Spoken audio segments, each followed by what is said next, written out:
Impression the police drew from his memories. There was a metal gate with wooden posts, there were green bottles to the right, and the track sloped up to a wood. The police thought he'd take them straight to Joanne, but they were wrong. We repeatedly, over the next days and weeks, took Paul Dyson out in the police car to try and get him to reinstate him, to try and take him back to places that were familiar to him. But despite hours and hours spent doing that, he was never in a situation where he would or could take us to where Joanne was. Dyson recalled landmarks he'd passed: the Millennium Beacon at home on Spalding Moor, the road sign to Burnby Hall Gardens near Pocklington, and the church at Weldrake. CCTV footage confirmed he'd bought petrol at Howden, but his memory was unreliable. Still unsure whether he was even telling the truth, the police faced little option but to start scouring East Yorkshire for the gate he'd described. It was to become the biggest search operation Humberside police had ever carried out. It drew massive support from the public, but it was fraught with difficulties. The weather conditions around that time were worsening. Certainly further out into the world, some of those areas were just impassable for us, really. And areas that we were searching had to be searched and searched again.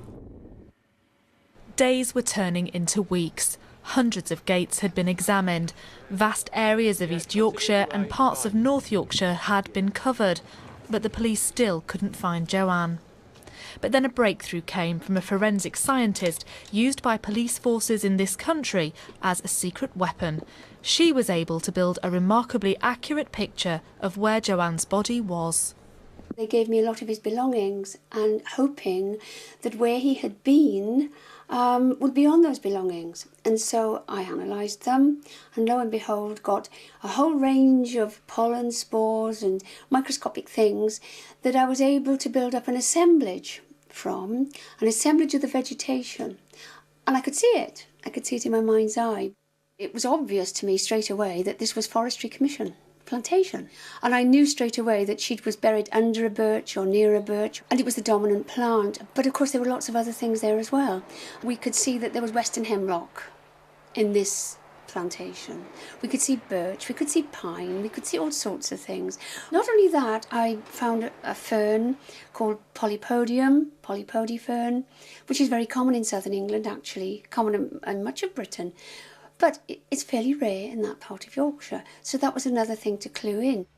Her description was clear, but now the police needed local botanical knowledge to work out where all these plants might be.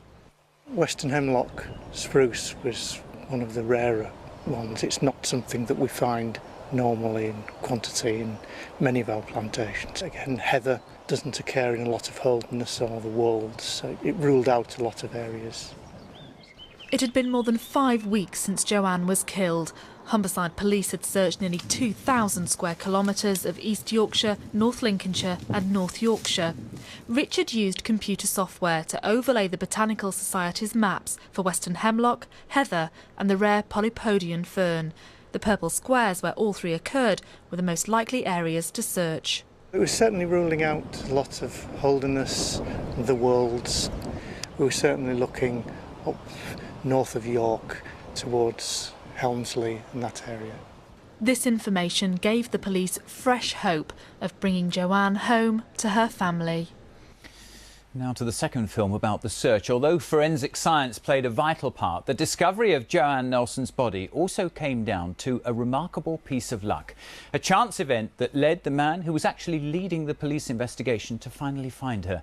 Detective Superintendent Ray Higgins took Joe Makel back to Bransby Lodge Woods near Malton. This is the road you came down, if you follow this. The police had moved their search area north and called a press conference near Castle Howard, once more calling on the public's help. Afterwards, Detective Superintendent Ray Higgins and his colleague Phil Gadd drove around Bransby. Just as they'd done hundreds of times before, they looked to see where their search teams could focus. I was quite in awe, really, of the scale of the task we'd set ourselves and the type of ground we were being expected to cover.